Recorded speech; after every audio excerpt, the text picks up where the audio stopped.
Hello, मैं are के Saxena excellence mastermind YouTube में आपका बहुत बहुत स्वागत करता हूँ। और मेरा ये वीडियो सिविल प्रक्रिया संहिता पार्ट 6 है। और इसमें मैं आपके वाद पत्र क्या है इसके बारे में बताऊंगा। वाद पत्र किस तरह संस्थित किया जाता है और वाद के कौन कौन से पक्षकार होते हैं इसके बारे में मैं प्रकाश डालूंगा। और ये प्री के दृष्टि से और मुख्य परीक्षा की दृष्टि से भी काफ़ी महत्वपूर्ण है। तो मैं शुरू करना चाहूँगा। तो पहला मैं कि वाद पत्र क्या है। तो जैसा कि हम सब जानते हैं कि सिविल मामलों में कार्यवाही का प्रथम प्रक्रम जो है वो वाद पत्र कहलाता है। अब हम सीपीसी को देखते हैं तो सीपीसी में विभिन्न शब्दों की परिभाषाएं दी गई हैं, लेकिन कहीं भी वाद पत्र क्या है इसको परिभाषित नहीं किया गया है। तो इस प्रकार से दूसरे शब्दों में हम कह सकते हैं कि वाद पत्र वह कथन है जो वादी द्वारा अंतोष की मांग के लिए न्यायालय में प्रस्तुत किया जाता है। इस प्रकार से हम वाद पत्र के क्या आवश्यक तथ्य हैं। तो आवश्यक तत्वों की संख्या जो है वो 4 है। पहला तो आपका विरोधी पक्षकार होना चाहिए जिससे आपने अंतोष की मांग कर रहे हैं। दूसरा आपका वाद की विषय वस्तु क्या है, जो फैक्ट हैं उनको आपको दिखाना होगा। तीसरा वाद कारण, तो किस लिए जो है ये वाद दायर किया जा रहा है, ये आपका वाद कारण है। और चौथा उसमें कि वादी जो है प्रतिवादी से क्या अंतोष चाह रहा है, तो अंतोष का कथन भी इसमें होना चाहिए। तो इस प्रकार से वाद पत्र के आवश्यक तत्व 4 हैं। अब हम आगे बढ़ते हैं कि सीपीसी में वाद पत्र के बारे में ये कहा गया है कि वाद पत्र 2 प्रतियों में जो है वो सक्षम न्यायालय में या न्यायालय द्वारा नियुक्त प्राधिकारी या अधिकारी के समक्ष स्वयं वादी द्वारा या उसके अधिवक्ता या वकील द्वारा जो है वो पेश किया जाना चाहिए। तो यहाँ पे 2 प्रतियों में वाद पत्र होना चाहिए। इससे आपके सिविल जज प्री में क्वेश्चन आए हुए हैं, तो इसको आप ध्यान रखें। और एक बात और आवश्यक है कि वाद पत्र के साथ जो है वो एक शपथ पत्र लगाना होगा, जिसमें ये कथन करना होगा कि जो भी वाद पत्र में बातें कही गई हैं वो सत्य और सही है। तो ठीक है, इतना आपसे समझ में आ गया होगा, बहुत सिंपल है। और आदेश 7 में वाद पत्र के संबंध में जो है वो विस्तृत प्रावधान मिलते हैं। तो चलिए हम उसको भी देखिए। तो आदेश 7 नियम 1 के अनुसार वाद पत्र में कौन कौन सी बातें होनी चाहिए ये बतलाया गया है। तो कहाँ बताया गया है, आदेश 7 नियम 1 में कि वाद पत्र में कौन कौन सी बातें होंगी जिनको हमको लिखना होगा, तो ये बताया गया है। तो हम उन बातों पर प्रकाश डाल लें। पहली बात तो जो सबसे ऊपर दावा के सबसे ऊपर जो है वो न्यायालय का नाम होगा।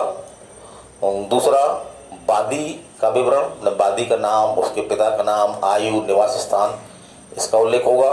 फिर तीसरा नंबर प्रतिवादी जिसके खिलाफ अंतोष चाहा गया है, उसका नाम, पिता का नाम, आयु और आपका निवास। ये अगर निवास मालूम नहीं है तो उसको हम अज्ञात लिख सकते हैं, तो ये होगा।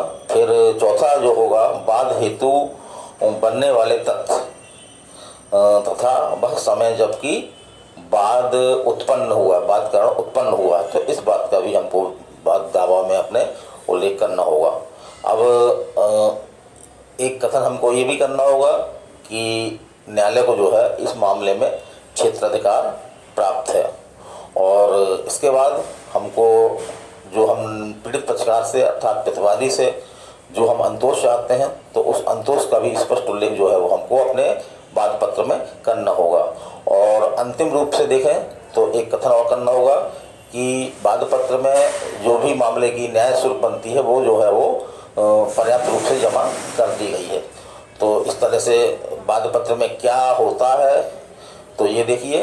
अब कभी कभी ये पूछता है परीक्षा में वाद पत्र में क्या नहीं होता, तो 3 कथन आपके ये दे दिए जाएंगे और एक कोई भिन्न होगा जिसका वाद पत्र में उल्लेख करना आवश्यक नहीं होगा, जैसे धाराएं वगैरह, आदेश वगैरह, इस तरह की चीज़ वाद पत्र में उल्लेख करने की आवश्यकता नहीं है। अब अगला टॉपिक चलता है, इसी टॉपिक का एक सह टॉपिक है वाद पत्र ग्रहण करने की प्रक्रिया। तो आदेश 4 नियम 1 के अंतर्गत वाद पत्र जब न्यायालय में पेश किया जाएगा तो इसका निम्न प्रभाव होगा। क्या क्या प्रभाव होंगे? तो पहला प्रभाव होगा कि वाद पत्र ग्रहण किया जाना। आदेश 7 नियम 1 माने वाद पत्र जो है न्यायालय द्वारा ग्रहण कर लिया जाएगा। दूसरा है वाद पत्र की वापसी, इसका उल्लेख आपके आदेश 7 नियम 10 में मिलता है। और तीसरा प्रभाव होगा कि वाद पत्र का अस्वीकृत किया जाना, मतलब न्यायालय जो है वो अगर देखता है कि वाद पत्र में कोई उचित आधार नहीं है दोष के और कोई सिविल मामला नहीं बनता है तो न्यायालय ऐसे वाद पत्र को जो है वो अस्वीकार कर सकेगा। अब बाद में माने मामले में या बाद में पक्षकार कौन कौन हो सकते हैं, इसके बारे में आदेश 1 व 2 में जो है वो महत्वपूर्ण जानकारियाँ अपन को मिलती हैं। तो बाद में 2 पक्षकार होते हैं, ये तो स्पष्ट है। एक कहलाता है आपका वादी और दूसरा कहलाता है आपका प्रतिवादी। लेकिन इसके अलावा भी जो है वो पक्षकार और भी हो सकते हैं, तो उनका उल्लेख आपके दंड प्रक्रिया संहिता में किया गया है, जैसे कि आवश्यक पक्षकार और उचित पक्षकार, प्रतिनिधि पक्षकार, मध्यक्षेपी पक्षकार और पारूपिक पक्षकार। तो यहाँ पे हम आवश्यक और उचित पक्षकार, जिस पे आपके क्वेश्चन बनते हैं कि कौन से पक्षकार आवश्यक है कौन से उचित है, ये हमको मालूम होना चाहिए, तो इस पे हम प्रकाश डालेंगे। तो पहले बताएंगे कि आवश्यक पक्षकार ऐसे पक्षकार होते हैं जिसके विरुद्ध अंतोष की मांग की जाती है। मांग की जाती है, किसकी मांग की जाती है? अंतोष की मांग की जाती है और उसके बिना वाद गठित नहीं होता, मतलब उसके बिना मामला बनता ही नहीं है और जिसकी गैर हाजिरी में जो है वो वाद पराजित हो जाता है। तो ऐसे पक्षकार जो है वो कौन पक्षकार कहलाएंगे? आवश्यक पक्षकार कहलाएंगे। जैसे कि उदाहरण के लिए हम लेते हैं, एक उदाहरण लेते हैं कि पुत्र द्वारा पिता के विरुद्ध जो है वो संपत्ति के बंटवारे के लिए एक वाद दायर किया गया। तो इसमें पिता जो है वो एक आवश्यक पक्षकार है। तो हमको ये ध्यान रखना है। समझ गए हम आवश्यक पक्षकार कौन होते हैं। इसी तरह के और भी हम बहुत सारे उदाहरण ले सकते हैं। अब दूसरा आपका आता है कि उचित पक्षकार कौन है। तो उचित पक्षकार कौन है? तो जिसके विरुद्ध अंतोष की मांग नहीं की जाती है, जिसकी गैर हाजिरी में वाद गठित हो जाता है, कोई फर्क नहीं पड़ता अगर वो उसको पक्षकार न बना जाए तो वाद गठित हो जाएगा, और उसकी गैर हाजिरी में आदेश और आज्ञप्ति अर्थात डिक्री पारित की जा सकती है। तो ऐसे पक्षकार आपके उचित पक्षकार कहलाते हैं। लेकिन यहाँ पे एक चीज़ महत्वपूर्ण है कि इस पक्षकार को वाद पत्र में मामले में शामिल करना चाहिए, क्योंकि यदि ये शामिल नहीं होते, कुछ ऐसे मामले होते हैं जिसमें ये शामिल नहीं होते हैं, तो वाद का अंतिम रूप से निपटारा नहीं हो सकता है। तो यहाँ पे हम ध्यान रखें, इसका उदाहरण ले सकते हैं हम। जैसे उसका उदाहरण जो है वो आपका है उप किराएदार। तो यदि जैसे कि किसी व्यक्ति ने अपना मकान खाली करवाने के लिए किराएदार के विरुद्ध जो है वो मामला दायर किया है, लेकिन जो किराए की संपत्ति है उसमें जो है एक उप किराएदार भी है, तो यहाँ पे उप किराएदार जो है वो कौन होगा? आपका उचित पक्षकार होगा। क्योंकि अगर इसको पार्टी बनाई जाएगी तो मकान खाली किए जाने का जो है वो आदेश का पूर्णतः परिपालन नहीं हो सकता। तो इस तरह से मेरा ये CPC पार्ट 6 वीडियो है और मैं ये मानता हूँ कि आप लोग अवश्य इसको देख रहे होंगे और इसका फ़ायदा उठा रहे होंगे। और मैं ये एक श्रृंखला शुरू किया हूँ जिसका उद्देश्य है कि CPC बहुत सरल है। सामान्यतः लोग ये मानते हैं कि CPC बहुत कठिन है और इससे डरते भी हैं, तो इससे डरने की कोई ज़रूरत नहीं है। बड़ी सबसे सरल भाषा में है ये, और इसको हम अगर एक कहानी के रूप में, एक फैक्ट के रूप में इसको ले हम, तो इसमें कोई डरने की बात नहीं है। आराम से हम जो इसमें क्वेश्चन कर सकेंगे और मेंस में जो है वो इसको लिख सकेंगे।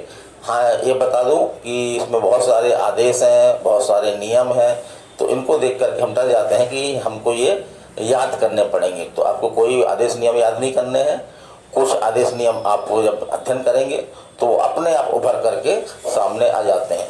तो मैं आप सब लोगों का धन्यवाद कर देता हूँ और आशा करता हूँ कि आप इस वीडियो को जो है वो देखें और यदि अच्छा लगता है तो इसको सब्सक्राइब करें और उन लोगों तक भी पहुँचाएँ जो इसका लाभ ले सकते हैं।